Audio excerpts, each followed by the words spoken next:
Bismillahirrahmanirrahim. Assalamualaikum warahmatullahi wabarakatuh. Sebelumnya terima kasih banyak atas kesempatan yang telah diberikan oleh kelompok kami untuk memaparkan presentasi kami dalam bentuk video. Yang dimana pada presentasi ini kelompok kami itu akan membahas topik yang cukup menarik, yaitu mengenai perkembangan imunogenetik di dunia. Nah, untuk kelompok satu ini beranggotakan 8 orang yang terdiri dari saya sendiri, yaitu Dita Nandaresta, lalu ada saudari Mawar, ada saudari Novia Christine, ada Nur Haira, ada Mira Rahmawati, ada saudara Faldi, ada juga Fadel Muhammad, serta ada Sria Pasambe. Nah, sebelum memasuki materi kami lebih dekat, di sini saya mau disclaimer terlebih dahulu bahwasannya berhubung topik kami itu mengenai perkembangan imunogenetik di dunia, yang kita tahu bahwasannya penyakit imunogenetik untuk dunia itu, skala dunia itu sangat luas. Nah, seperti yang telah dijelaskan di presentasi teman-teman di minggu sebelumnya, bahwasannya penyakit dari imunogenetik itu sangat beragam. Di antaranya seperti penyakit lupus, terus ada juga penyakit diabetes mellitus tipe 1, lalu ada juga artritis rheumatoid, dan lain sebagainya. Tetapi di sini kelompok kami akan lebih spesifik lagi membahas mengenai salah satu penyakit imunogenetik, yaitu thalassemia. Oke, walaupun penderita penyakit thalassemia ini lebih rendah dibandingkan penyakit imunogenetik seperti lupus ataupun diabetes mellitus, tetapi peluang dari seseorang terkena penyakit thalassemia ini lebih tinggi dibandingkan penyakit imunogenetik lainnya. Itu dikarenakan karena mekanisme penurunannya yang bersifat resesif autosomal, serta tingginya angka pembawa sifat carrier di populasi tertentu yang menyebabkan gen ini bertahan pada populasi tersebut. Baik, untuk pembahasan menarik lainnya mengenai materi kami akan dipaparkan oleh rekan-rekan saya yang lainnya.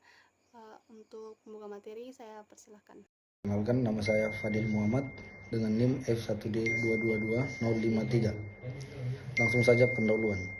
Imunogenetik difokuskan pada imunologi dan genetika dan digambarkan sebagai subdisiplin genetik yang berinteraksi dengan dasar genetik respon imun. Tujuan utama imunogenetika adalah untuk mencegah dan mengobati penyakit autoimun, memindai dan memetakan genom manusia, dan membandingkan gen karena keragaman alel lokus. Thalassemia menjadi penyakit hemolitik herediter dengan prevalensi dan insidensi paling tinggi di seluruh dunia. Penyakit ini menjadi salah satu masalah kesehatan yang sangat serius, mengingat ratusan ribu anak meninggal setiap tahunnya. Prevalensi thalassemia terbanyak dijumpai di daerah-daerah yang disebut sebagai sabuk thalassemia, yaitu Mediterania, Timur Tengah, Asia Selatan, Semenanjung Cina, Asia Tenggara, serta Kepulauan Pasifik. Terima kasih. Baik, slide selanjutnya ada perkembangan kondisi penyakit thalassemia di dunia. Nah, di sini dapat dilihat bahwa terdapat tabel, yaitu kasus prevalence, kasus insidence, kasus kematian, dan daily untuk thalassemia pada tahun 2021. Untuk kedua jenis kelamin serta laju standar usia menurut Global Burden of Disease pada tahun 2021, di mana jumlah kasus thalassemia di seluruh dunia adalah mencapai 1.310.407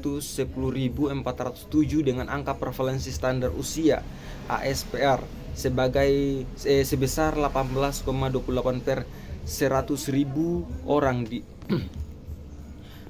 ini merupakan penurunan sebesar 0,18 per 100.000 orang dari tahun 1990 hingga 2021. Namun insiden thalassemia global melibatkan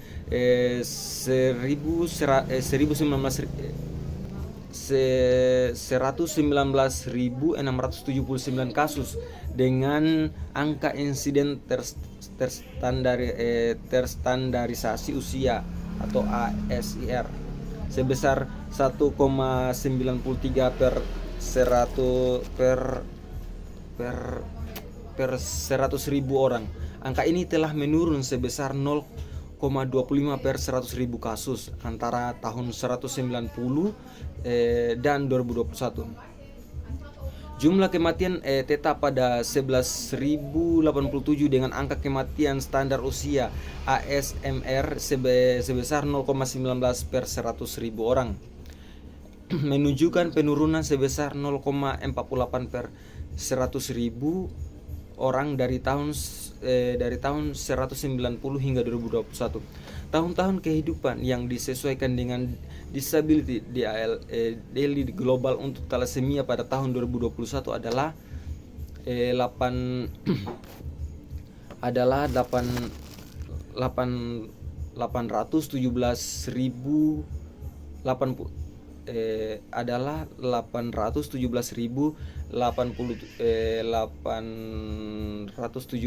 dengan angka daily standar usia sebesar 11,65 per 100.000 orang dari tahun 1990 hingga 2021, yang dimana menurun sebesar 0,49 atau 95%.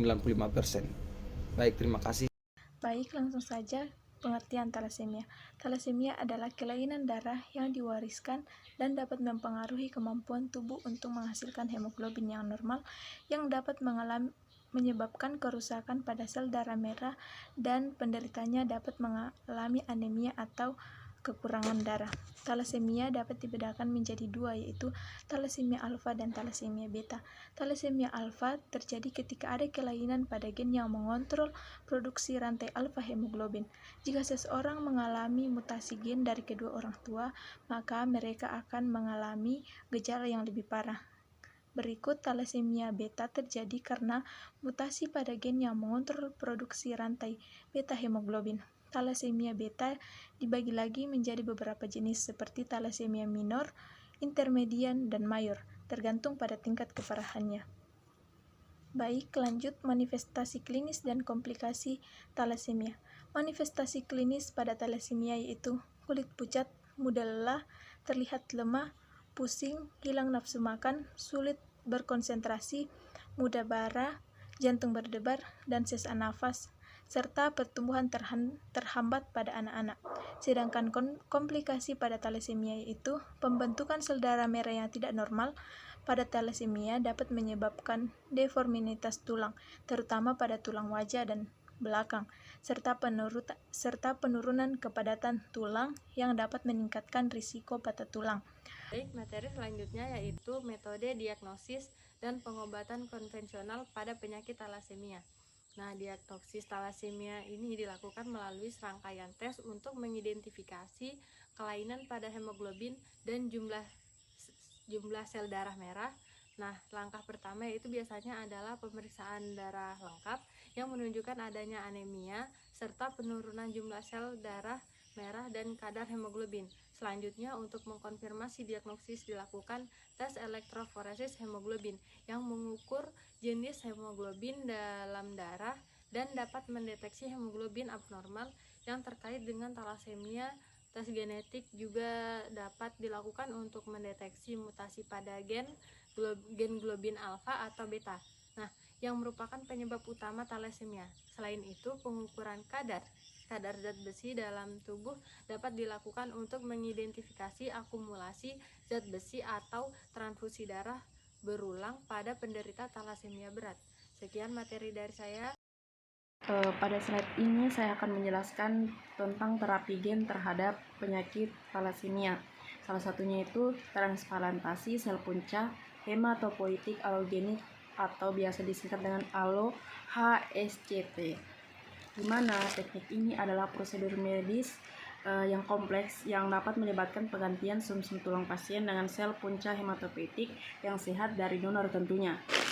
Kemudian prosedur ini dilakukan untuk mengobati berbagai penyakit darah yang mengancam jiwa seperti leukemia, limfoma, anemia aplastik, dan talasemia. Pada terapi gen ini,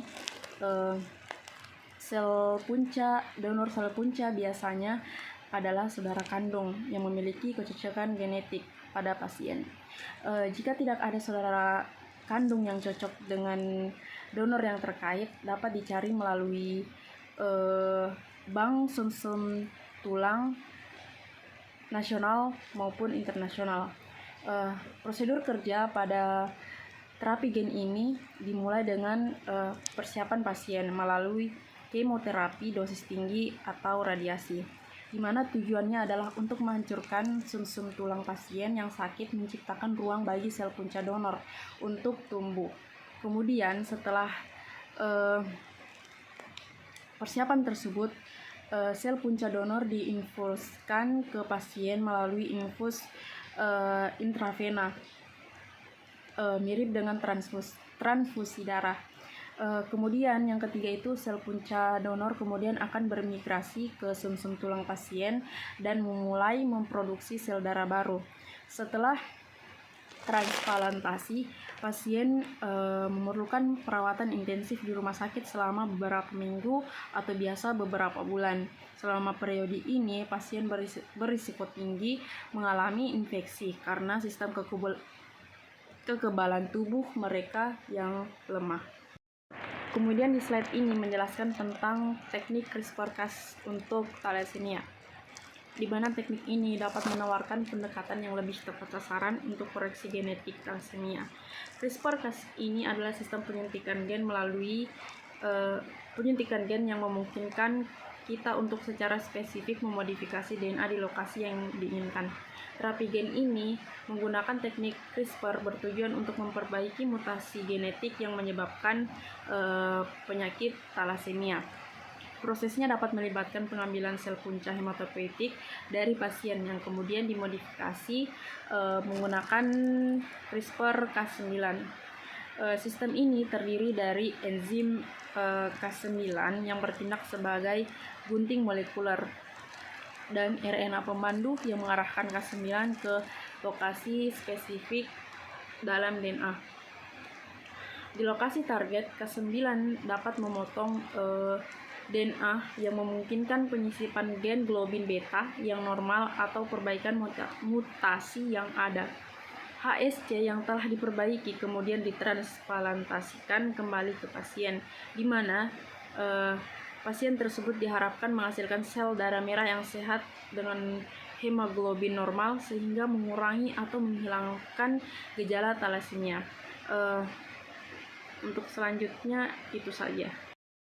Oke, di sini saya akan melanjutkan pemaparan materi.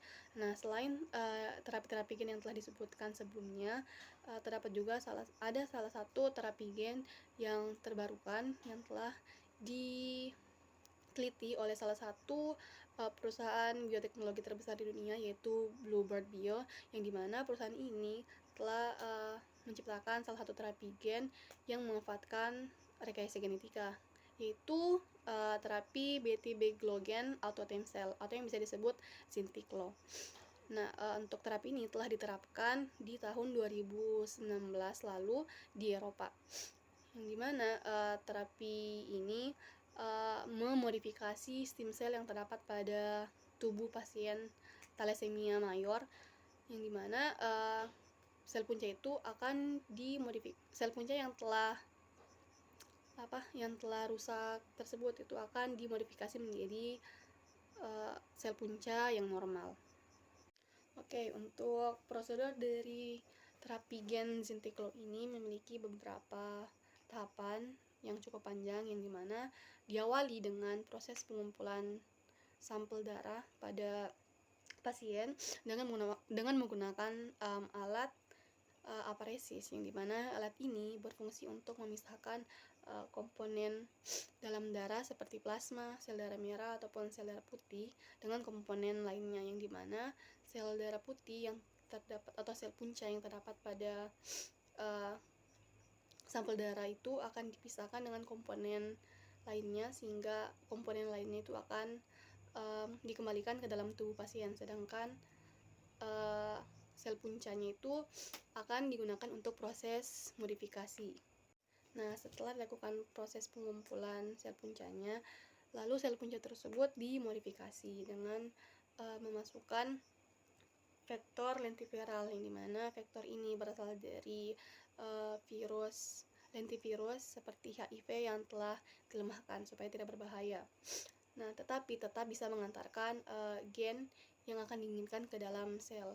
Nah, vektor ini telah dimasukkan salinan fungsional dari gen beta globin yang selanjutnya akan dimasukkan ke dalam sel untuk mengubah kondisi dari stem cell tersebut yang dari tidak normal menjadi normal. Lalu tahap selanjutnya itu ada kemoterapi, yang dimana pasien akan diberi suatu obat kemoterapi seperti busulfon, yang dimana busulfon ini berfungsi untuk menghancurkan sumsum tulang pada pasien, sehingga sel punca yang terdapat pada sumsum tulang belakang itu akan digantikan dengan sel punca yang telah dimodifikasi tadi. Oke, selanjutnya itu ada transplantasi sel yang telah dimodifikasi. Sel yang telah dimodifikasi tadi itu akan dikembalikan ke dalam tubuh pasien dengan melalui infus intravena, yang dimana sel-sel tersebut akan berkembang menjadi sel darah yang mengandung hemoglobin A. Nah, setelah itu dilakukanlah pemantauan secara berkala serta pemulihan pada pasien terapi gen ini, serta dipantau juga mengenai apakah ada efek yang ditimbulkan pada terapi ini ataupun bagaimana efektivitas dari terapi ini. Untuk materi saya sepertinya cukup sampai sini. Untuk materi selanjutnya akan dipaparkan oleh rekan saya yang lain. Baik, jadi saya akan menjelaskan materi studi kasus keberhasilan terapi imunogenik pada pasien talasemia dan contoh penerapannya. Penggunaan terapi gen telah menunjukkan hasil yang menjanjikan untuk penyembuhan permanen beta thalassemia. Sebagai terapi gen, ini menjadi solusi yang inovatif. Obat ini menunjukkan masa depan yang menjanjikan tetapi memiliki kekurangan tersendiri dan merupakan sesuatu yang harus ditangani untuk merevolusi obat ini di dunia medis. Sinteglo yang disetujui FDA berpotensi sebagai pengobatan kuratif satu kali untuk beta thalassemia. Meskipun mutakhir, penggunaannya terbatas karena biayanya yang tinggi, mencapai 2,8 juta US dollar per pasien. Tujuan utama terapi gen adalah untuk meningkatkan sintesis globin beta sehingga mengurangi jumlah rantai globin A yang tidak terikat untuk membangun kembali rasio globin alfa non atau non alfa dalam sel darah merah. Dengan demikian, hemolisis sel darah merah dan eritropoiesis yang tidak efektif dapat dicegah, sehingga memperpanjang umur sel darah merah dengan eritrosis pembawa hemoglobin yang berfungsi. Hal ini menghasilkan koreksi anemia dan mengurangi kebutuhan untuk transfusi berulang. Baik, materi selanjutnya yaitu tentang tantangan dan peluang terapi gen pada penyakit talasemia. Nah, jadi tantangan dalam menemukan donor yang cocok dan mengatasi GVHD atau graft versus host disease merupakan salah satu tantangan dalam terapi gen untuk penyakit talasemia. Jadi, salah satu komplikasi transplantasi alogenik adalah kemungkinan tubuh pasien menolak sel punca yang telah disumbangkan meskipun telah menjalani pengobatan untuk menekan sistem kekebalan.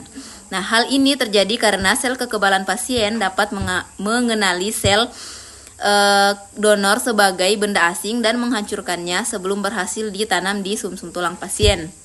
Selain itu, komplikasi lain yang mungkin terjadi adalah graft versus hot disease atau GVHD, yaitu kondisi di mana sel kekebalan dari donor menyerang sel sehat di tubuh pasien. Tantangan dan peluang yang kedua yaitu biaya, aksesibilitas terapi gen dan imunoterapi. Jadi salah satu terapi gen dan imunoterapi yang dikembangkan saat ini adalah terapi gen yang berupa CAR T-cell.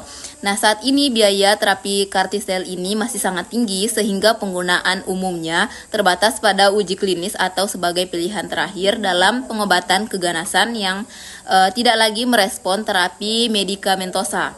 Nah, di Indonesia sendiri terapi ini masih belum tersedia. Kedepannya diharapkan terapi CAR T-cell ini terus dikembangkan dan menjadi standar pengobatan. Nah, materi yang ketiga yaitu peluang untuk pengembangan terapi yang lebih personal dan efektif. Nah, teknologi DNA rekombinan merupakan metode yang memungkinkan penggabungan materi genetik dari dua sumber yang berbeda. Dalam bidang klinis dan pengobatan, teknologi ini telah diterapkan dalam berbagai terapi, seperti produksi insulin rekombinan untuk penderita diabetes, pengembangan vaksin DNA guna mencegah penyakit menular, serta terapi gen. Salah satu contoh penerapannya adalah pembuatan vaksin rekombinan melalui teknik cloning gen yang telah dimodifikasi seperti vaksin DNA untuk SARS-CoV-2. Oke teman-teman, itulah tadi presentasi kelompok 1 mengenai perkembangan imunogenetik di dunia. Untuk teman-teman yang masih penasaran mengenai materi kami, silakan mengajukan pertanyaan setelah video presentasi ini berakhir. Serta mohon maaf jika terdapat salah ucap ataupun salah kata selama presentasi ini. Kami kelompok 1 pamit undur diri. Wassalamualaikum warahmatullahi wabarakatuh.